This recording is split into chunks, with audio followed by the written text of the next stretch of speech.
결핍은 우리를 어떻게 변화시키는가? 결핍은 정신을 사로잡는다. 배고픈 사람들이 오로지 음식만을 가장 우선적으로 생각했던 것과 마찬가지로 우리는 어떤 종류의 결핍을 경험할 때마다 그 결핍에 흡수되어 버린다. 결핍은 어떤 것을 매우 적게 가질 때의 불쾌함 그 이상이다. 결핍은 사람이 생각하는 방식을 바꿔 놓는다. 결핍은 사람의 정신을 그 자신의 무게로 무겁게 짓누른다.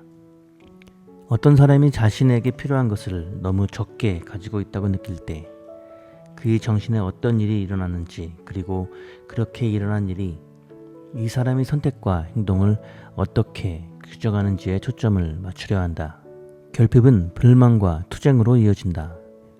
결핍을 느끼는 상황에서 사람들은 결핍을 느끼지 못할 때와 전혀 다른 방식으로 자기에게 닥친 문제들을 처리한다. 우리는 결핍에 이미 지배되어 있고 우리의 정신은 끊임없이 결핍으로 회귀하기에 인생의 나머지 일들에 배분할 정신의 여유가 없어진다.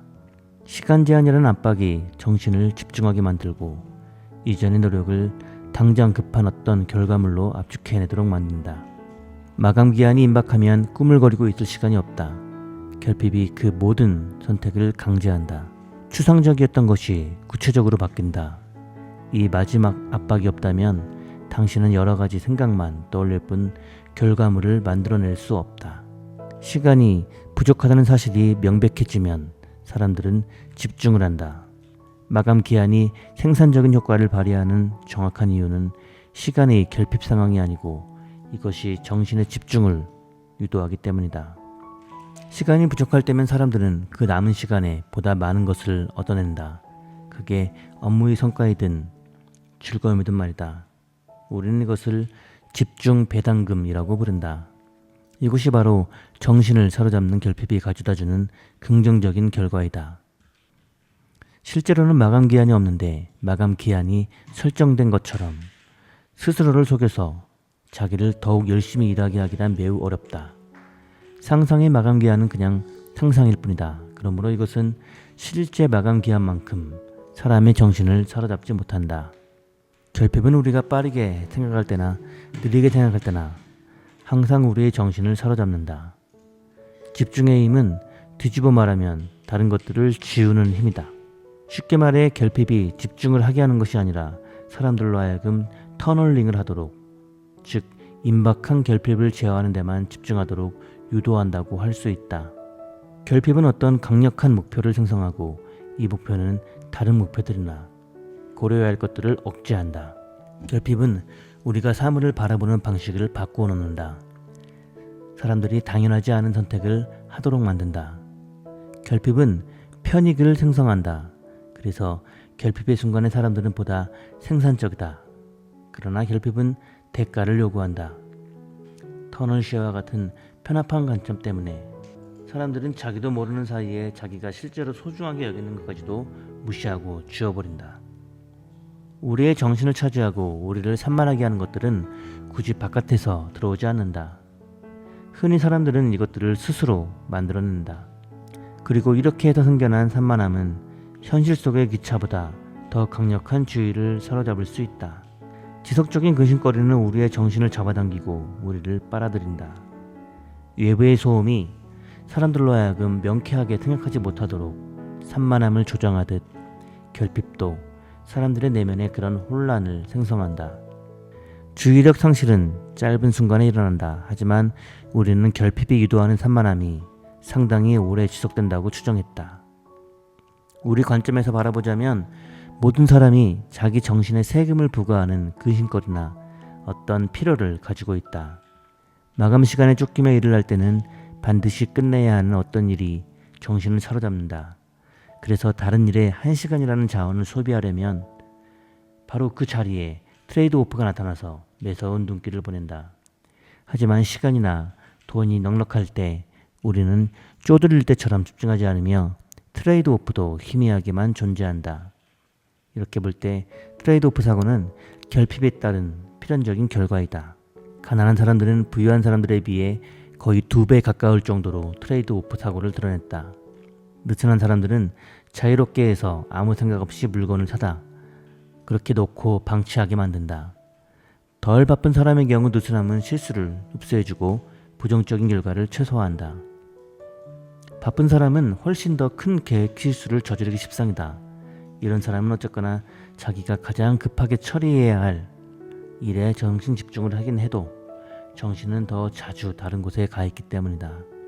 중요하지만 긴급하지 않은 활동을 뒤로 미루는 것은 어떤 모자라는 요소를 빌리는 행위나 마찬가지다. 그렇게 뒤로 미룰 때 지금 당장은 넉넉한 시간이 생긴다. 하지만 이때 미래의 친구들의 어떤 비용이 발생한다.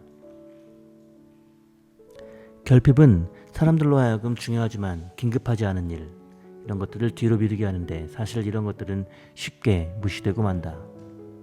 당신의 정신이 지금 당장 처리해야 하는 일들에 너무도 깊이 집중해 있는 바람에 당신의 전체적인 전망과 계획은 흐려지고 만다.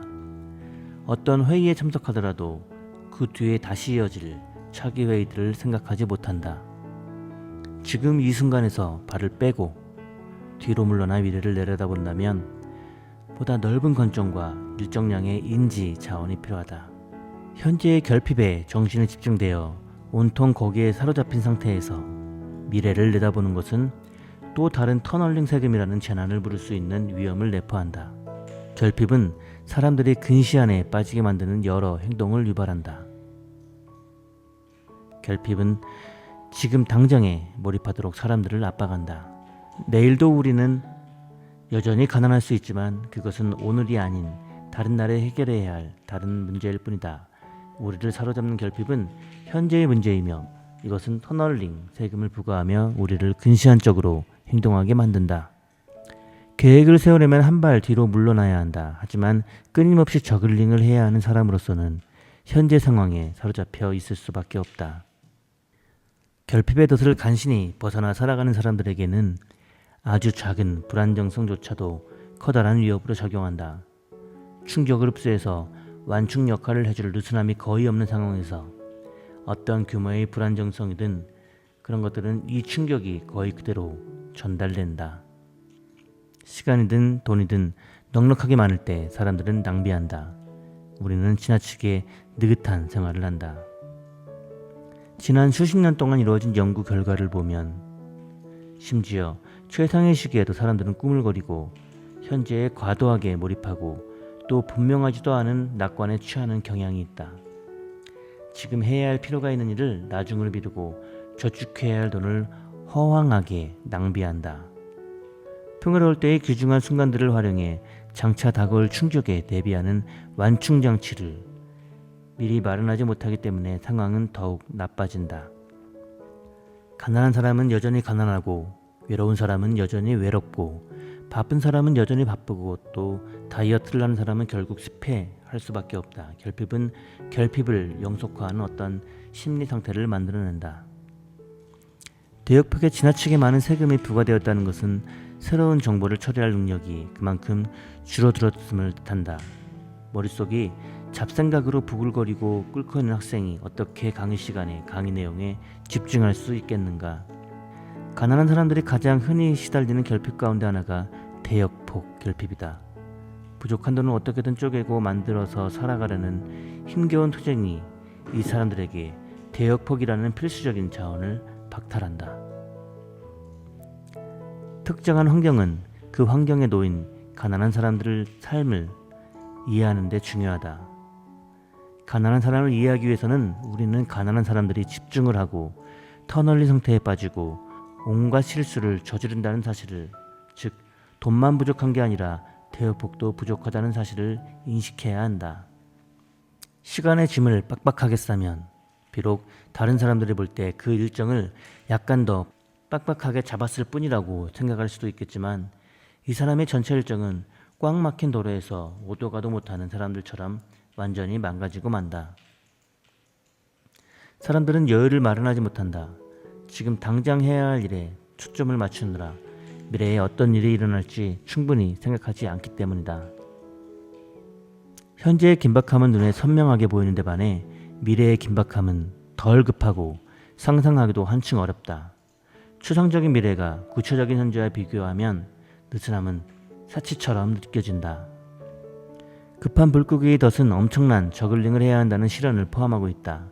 코앞에 닥친 마감 기한에 집중해서 어떤 일을 끝내고 그렇게 되면 어느새 다른 과제의 마감 시한이 코앞에 닥쳐 있다. 조직에 적용할 수 있는 해법이 하나 있다면 느슨함을 노골적으로 확보하는 것이다. 진적으로 효율적인 노동자는 자신의 하루를 온갖 일로 빡빡하게 채우지 않으며 편안하고 여유로운 일을 느긋하게 하는 사람이다. 사람이 육체적으로 피곤하면 휴식이 필요하듯 정신적으로 고갈되면 회복이 필요하다. 그런데 이런 회복 과정 없이 결핍 상태가 계속 이어지면 대역폭 세금은 점점 쌓인다. 우리는 대부분 직장에서 급한 일이 생기면 일을 더 많이 한다. 그러다 보니 필연적으로 육체적, 정신적, 정서적으로 고갈된다.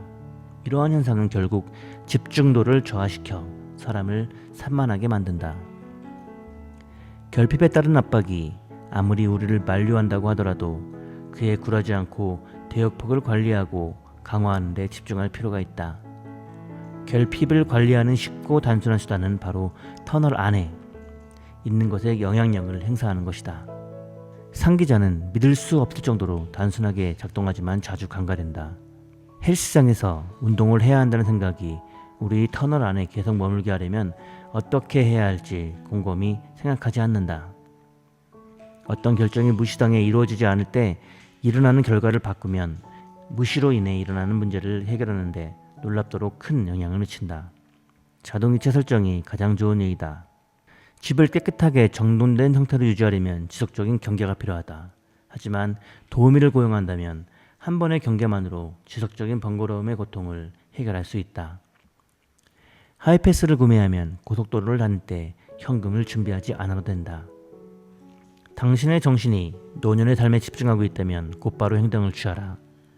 봉급에서 일정 금액이 자동으로 당신의 계좌로 저축이 되도록 해라. 잘못된 계획, 미루기, 그리고 망각 등은 어렵지 않게 올라갈 수 있는 계단도 거대한 장벽으로 만들어버린다. 결핍을 보다 더 잘 관리하는 방법이 무엇인지 생각할 때 반드시 명심해야 될 점은 결핍이 흔히 풍족함에서 비롯된다는 사실이다. 결핍이 세상에서 마감기한을 길게 설정하는 것은 문제에 대한 대처하는 방법 중에 하나이다. 초반에 풍족한 상태는 낭비를 촉진한다. 그리고 마감기한이 가까이 다가오면 터널링과 무시가 자리를 잡는다. 길게 설정한 마감기한을 짧게 여러 번으로 나누어 설정할 때 이런 상태를 막을 수 있다. 많은 사람들은 마감기한 직전에야 아슬아슬하게 일을 마친다. 앞선 풍족함의 시기를 낭비했기 때문이다. 우리가 가르치는 학생들도 리포트를 제출할 때면 멋진화되는 넉넉한 시간이 있음에도 불구하고 마감기한 직전에 이틀 만에 리포트를 뚝딱 해치운다.